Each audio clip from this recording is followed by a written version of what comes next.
Durante muchos años, los diferentes gobiernos que ha tenido la República Dominicana se habían venido preguntando hasta qué punto se podía sostener una situación donde el país mantenía relaciones formales con Taiwán y no con China. Todo el mundo que había estado viendo lo que sucedió después del comunicado de Shanghái de 1972 a raíz de la visita del presidente Nixon a China, donde tuvo intercambios con Mao Zedong y Henry Kissinger tuvo las negociaciones fundamentales con el primer ministro Zhou Enlai. Eso dejaba entrever que Estados Unidos en aquel momento se había convencido de que China era un jugador fundamental para la estabilidad de toda la zona del Asia y el Pacífico, y que convenía, a fin de mantener la expansión o el ámbito expansivo que tenía la Unión Soviética, una relación cordial con China. Y ahí eso dio origen al restablecimiento de relaciones comerciales, diplomáticas, formales entre China y los Estados Unidos.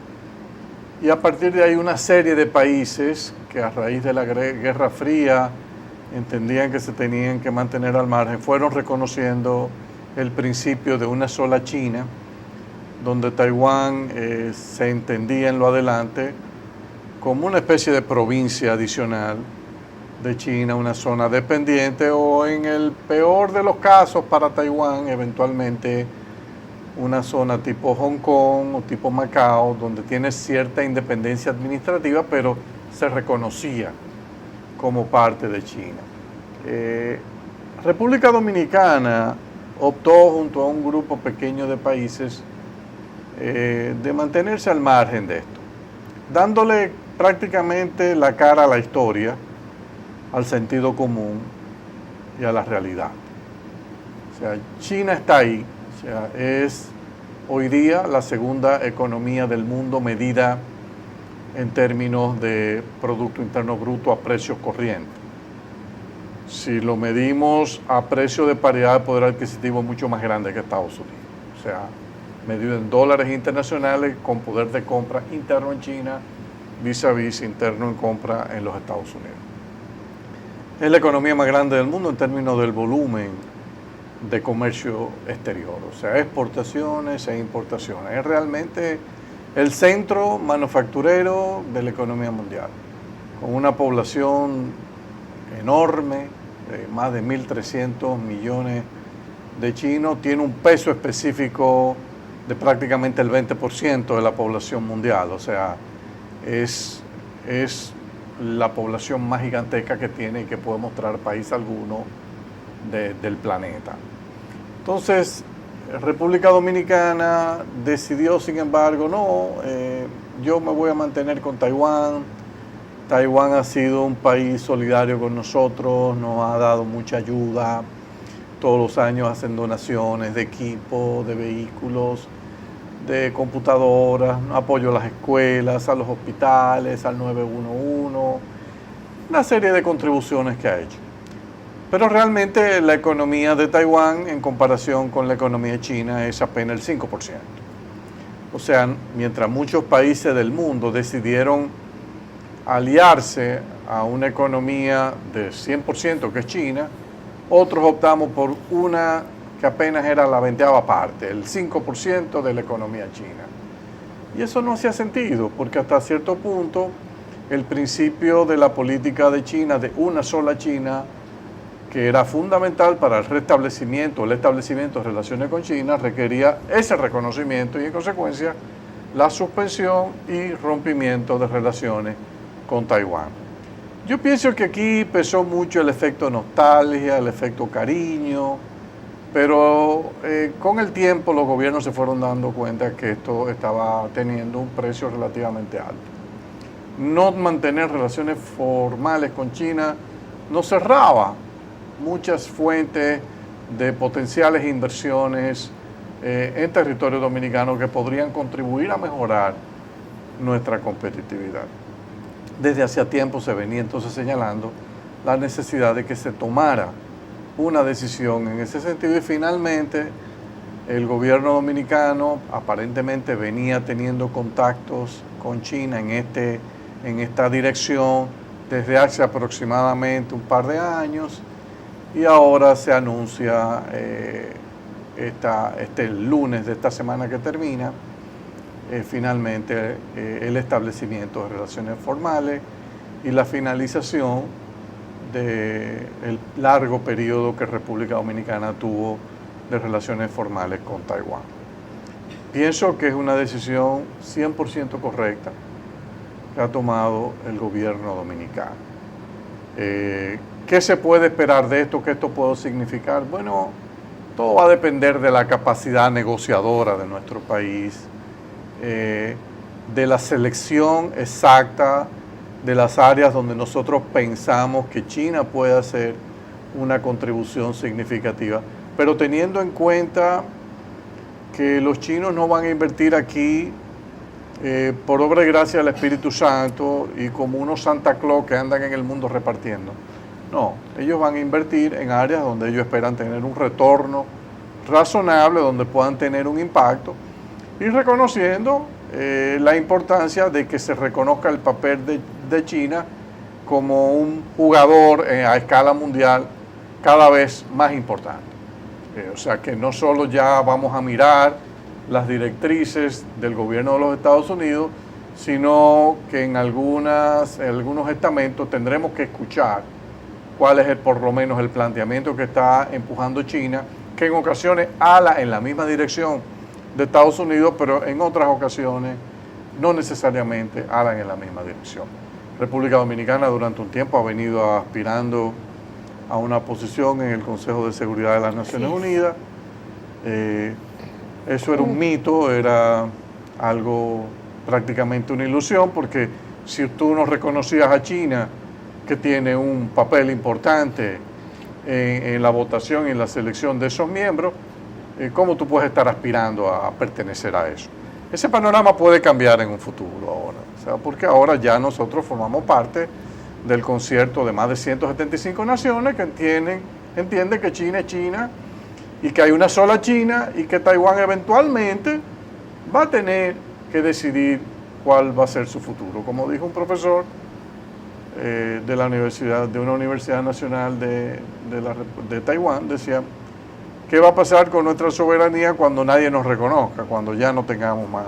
¿Seguiremos siendo un Estado soberano? Taiwán probablemente va a tener que mentalmente prepararse para una reunificación con China, de alguna manera que ellos entiendan que sea razonable y que no eche por el suelo la dignidad que dio origen a el traslado de esta gran cantidad de chinos a Taiwán bajo el liderazgo de Chiang Kai-shek, cuando Chiang Kai-shek se separa de Mao Zedong. En el fondo, si uno lo analiza con objetividad y si uno estuviese en Taiwán, uno tiene que reconocer que Taiwán ganó este pleito, porque en términos ideológicos, independientemente de que en Taiwán ha prevalecido los valores políticos de la democracia en las últimas décadas, en términos económicos prevaleció un sistema de economía de mercado con cierto dirigismo estatal que no se distancia mucho del que en los últimos años y décadas comenzó a adoptar China. O sea, el debate ideológico sobre el modelo económico, Taiwán lo ganó. Y hasta cierto punto puede sentir la satisfacción de decir, bueno, mi triunfo económico hasta cierto punto se me va a devolver como un boomerang contra mí, porque China vio que ese es el modelo que funciona, lo comenzaron a adoptar, comenzó a crecer China exponencialmente, se convirtió en un monstruo, y al convertirse en un monstruo económico, el resto del mundo que antes estaba conmigo tiene que emigrar a China. Bueno, pero no te sientas mal, o sea, en realidad no hay muchas diferencias entre los chinos de Taiwán y los chinos de China nacionalista. O sea, no hay mucha diferencia en China popular. Entonces, lo importante es que ahí puedan ellos lograr con mucha prudencia, y creo que China está en esa tesitura mientras Taiwán no mantenga un discurso agresivo de forzar una independencia, que el momento de eso quizás fue cuando Chiang Kai-shek salió y Taiwán comenzaba a prosperar y China estaba natimuerta, quizás ahí era el momento, pero ya es muy tarde para venir con un discurso de independencia. Eventualmente Taiwán va a tener que ceder y llegar a una negociación, como estamos viendo ahora Corea del Norte y Corea del Sur, que comienzan a entenderse y ha aprendido el convencimiento de que tenemos que coexistir. Eventualmente Taiwán y China se van a entender. ¿En cuántos años? ¿En 10, 15, 20, 30? Eventualmente va a suceder. El tema para la República Dominicana ahora es sentarse con inteligencia, con precisión, con una buena identificación de los sectores que nosotros podemos tratar de invitar la participación de China, que en otros países han demostrado ser bastante exitosos. Hay toda una serie de áreas de infraestructura moderna para la competitividad, que China tiene empresas muy sólidas, muy calificadas, que pueden hacer una gran contribución. Todo esto va a involucrar los mecanismos de cómo va a ingresar esa inversión, si va a ser una inversión formal de empresas privadas chinas, de empresas estatales chinas, no importa cuál que sea, cómo van a ser los mecanismos de repatriación de dividendos, identificar, porque son volúmenes gigantescos de inversión que te pueden distorsionar toda tu programación de balanza de pago, y es cuestión de que tú te sientes y acuerdes un programa razonable de reinversión de utilidades, que no todo sea un traslado de dividendos que al final de cuentas te puede salir más caro incluso que tú endeudarte con China y tú hacer la inversión con empresas de ella. O sea, hay muchos mecanismos de alianza que se pueden conformar interesantes en el sector de energía, en el sector de infraestructura vial, en el transporte público ferroviario. O sea, hay una serie de áreas interesantísimas, incluso presas hidroeléctricas que puedan los chinos tratar de modernizar la infraestructura hidroeléctrica que el país tenga para subir la generación. Nosotros debemos evaluar la posibilidad, como hicieron los chilenos y los peruanos, de ver a China como un mercado potencial para muchos productos agrícolas que hoy día nosotros nos quejamos de que no tenemos mercado. No, lo que pasa es que nosotros tenemos que producir con esta mentalidad de exportación, como han entendido los peruanos y los chilenos, y hoy día de cada 100 uvitas que se colocan en la mesa China, el 80% la están colocando Perú y Chile, que tienen acuerdos de libre comercio. Entonces, yo creo que nosotros debemos orientarnos en esa dirección. Creo que hay un espacio notable para crecer, empujado por proyectos de inversión importantes que realicen empresas globales chinas en nuestro territorio. Hay que saber negociar, porque no siempre la negociación es equilibrada, y ha habido casos donde te prometen una inversión y al final no es lo que tú te esperabas, pero es porque no están bien estructurados los contratos. Hay que evitar tener que firmar contratos que sobre la marcha tengan que estar siendo continuamente renegociados. O sea, el gobierno dominicano va a tener que conformar una unidad altamente calificada que permita llevar a cabo con China negociaciones mutuamente beneficiosas para las partes. Taiwán ha dicho que lamenta la decisión del gobierno dominicano y culpa a China de haber comprado la decisión del gobierno dominicano. Yo pienso que esa fue una declaración realmente quizá motivada por el dolor de la pérdida de un socio de largos años, pero realmente usar ese argumento no se ve bien, porque en la misma nota que ellos hacen ese planteamiento dicen que nos habían estado dando ayuda y donaciones y colaboraciones todos los años del orden del 20, 30 millones de dólares. Entonces, si esa era la base de la relación, es un no-brainer, o sea, usted no tiene que pensar mucho entre una relación que te reporta 30 y una que te reporta 3.000 o 2.000 o 1.000, o sea, entonces no llevemos la discusión a ese plano. Ese no es el plano. Esto es algo mucho más global. Taiwán tiene que entender que el peso de China hoy día es un peso considerable, incluso muchísimo mayor que el que tenía en 1971 cuando empezaron las negociaciones, primero secretas y después totalmente abiertas entre el gobierno norteamericano y el gobierno de China en los tiempos de Kissinger y Nixon. O sea que hoy día tiene muchísimo más justificación que Dominicana haya tomado esta decisión que lo que tenía quizás si lo hubiese hecho en 1971 conjuntamente con Estados Unidos, que muy bien lo pudo haber hecho y hubiese sido espectacular para este país si lo hubiese hecho. Pero bueno, creo que estamos inaugurando un nuevo capítulo en la diplomacia dominicana. Al gobierno dominicano simplemente hay que felicitarlo por esta decisión. Hay que reconocer que es una decisión tardía, lenta. Hay varios países de América Latina que se adelantaron hace tiempo con esto. Perú, Chile, los países grandes de América Latina, ninguno está con Taiwán. O sea, apenas está Salvador, creo que está Guatemala, Honduras, pero eso es cuestión de días, eso es cuestión de darle tiempo hasta que reaccionen y se den cuenta que realmente están perdiendo su tiempo y que lo importante es reconocer el principio de una sola China y desearle a Taiwán que siga progresando económicamente, como lo ha hecho Hong Kong, como lo ha hecho Macao, que hoy día son parte de China, pero operan con independencia administrativa y no se le ha caído un pedazo ni nada. O sea, el concepto de que, bueno, nosotros queremos tener nuestro presidente, queremos tener nuestro sistema político, hay mecanismos, hay variantes que se pueden buscar. Este es un elemento nuevo que está también surgiendo en la discusión y va a ser muy interesante ya de cara al futuro.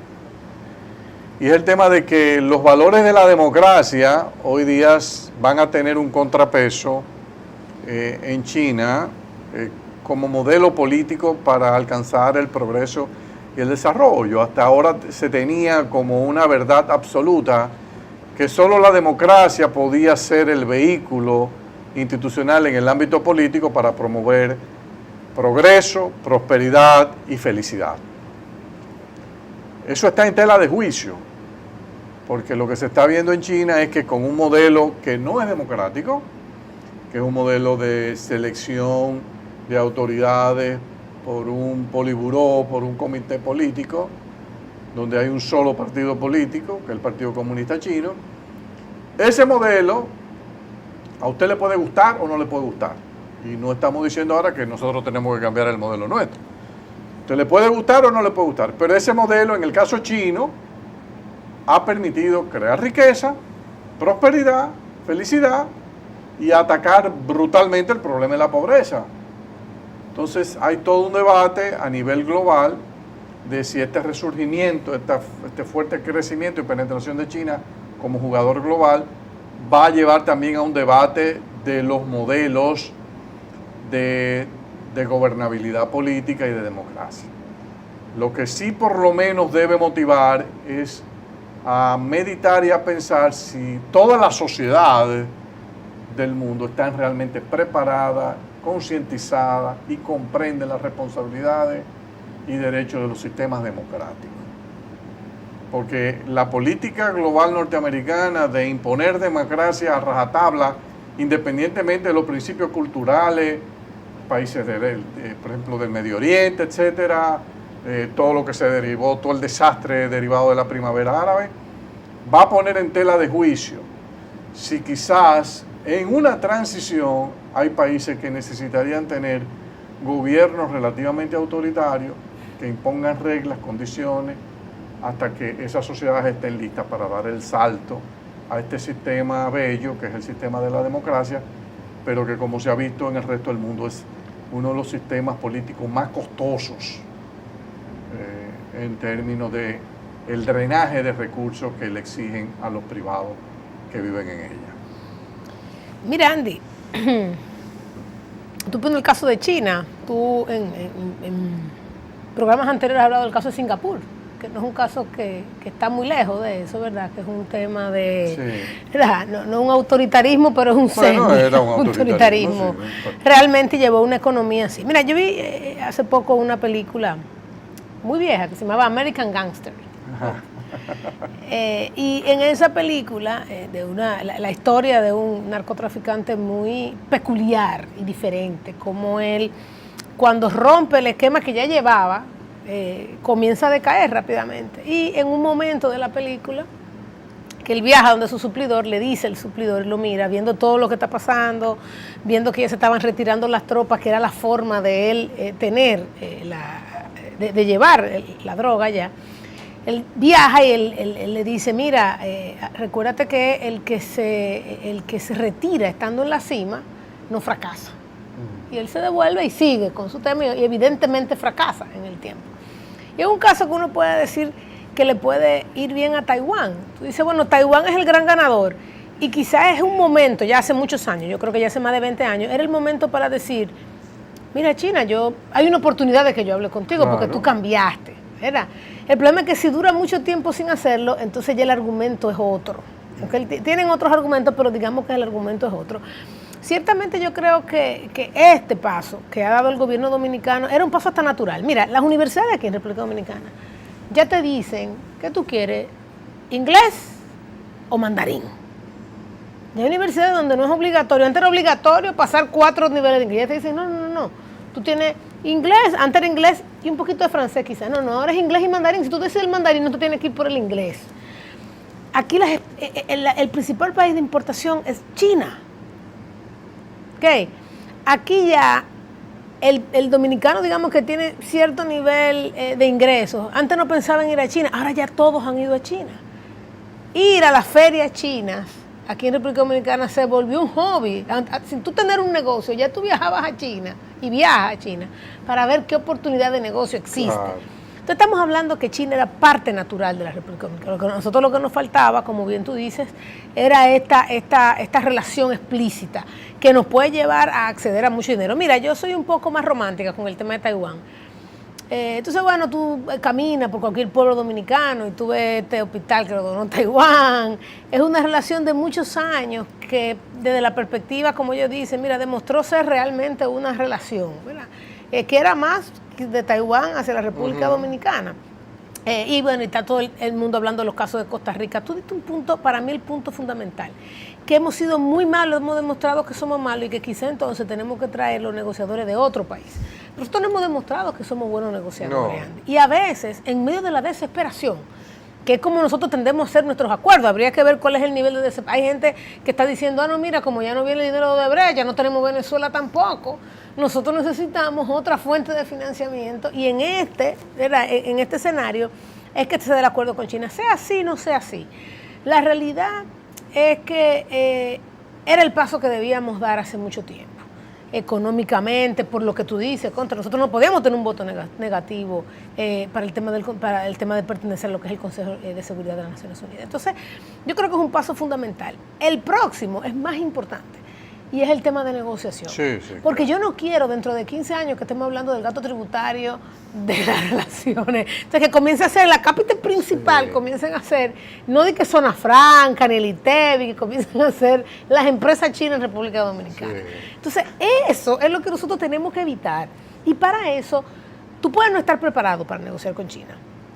Pero ya hay gente en el mundo, empresas en el mundo, que se dedican a enseñarte cómo negociar con los chinos. Que se dedican a esto. Tú tienes que tratar ese grupo de gente a República Dominicana.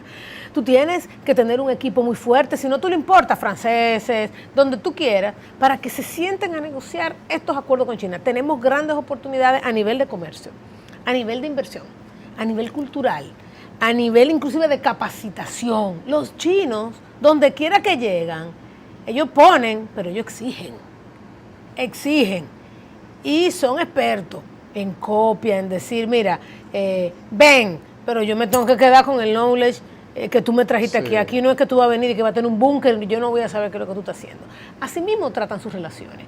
Y yo creo que además es un gran reto, es una gran oportunidad, Andy, pero yo creo que el reto más fuerte está en lo que tú dijiste. ¿Cuál es nuestra capacidad de negociación? ¿Cómo lo vamos a hacer? ¿De dónde lo vamos a importar? ¿Cómo nos vamos a preparar? Y ver, es el tiempo. Sí, y ver ya aquí también algunas áreas, por ejemplo, si tú tomas las pruebas PISA, China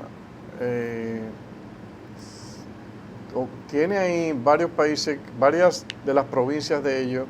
Bueno, Shanghái sale altísimo. Shanghái sale muy alto. Hay 4 provincias más, incluyendo Pekín, que también sale. Bueno, pero quizá es la oportunidad de traer, investigar si aparecen 2 o 3 mil profesores de matemáticas chinos que puedan hablar español y que puedan venir a impartir docencia aquí en el sistema público, que el gobierno acuerde dentro del paquete de negociación o de asistencia técnica, que nos ayuden con esto, porque el gobierno ha hecho mucha inversión en construcción de escuelas, pero eso no va a ayudar en nada a subir la calidad de la educación. Nosotros necesitamos gente que sepa enseñar. Y cuando uno ve los resultados en esa prueba PISA, obviamente que hay un modelo en China educativo que está funcionando. El nuestro no funciona. El nuestro no funciona. Y otra área donde quizás nos pueden ayudar, porque ellos son muy agresivos con Andy, el tema de... pero también llevar muchachos de aquí, jóvenes que claro, son talentos. para que vayan a prepararse. Oye, el allá. primer año es aprender mandarín y después y lo otro es matemática. Y aprender matemáticas. Y después vienen. Sí. Eso es parte del programa, un intercambio. Y también que nos ayuden un poco a lidiar con este problema de los evasores chinos. Nosotros tenemos una gran cantidad de comercios chinos en República Dominicana evadiendo impuestos. Es muy difícil lidiar con ellos. Entonces quizás nos pueden mandar algunos asesores de ellos, en materia, porque ellos tienen unos mecanismos bastante interesantes de cómo lidiar con ese problema, y entonces quizás mandar un brazo de apoyo a la a la DGI para que ayude a cómo lidiar, porque eso no es fácil. Eso de la avenida Duarte por ahí, eso es realmente complicado. Hacemos una pausa.